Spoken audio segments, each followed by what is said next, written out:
Hey to you all, and I say happy Easter celebration. Christ is risen. He is risen indeed. Hallelujah. This is a very joyous season because our Savior and Lord Jesus Christ rose from the dead. If Christ has not risen, Christianity will all be a joke. But Christ rose from the dead, the firstborn among the dead. And so we celebrate. The power of resurrection will resonate in your life. This season, the Lord will do new things for you.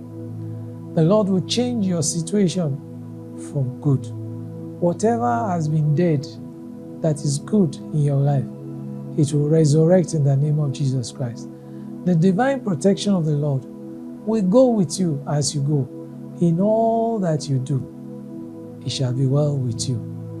God bless you. Happy Easter.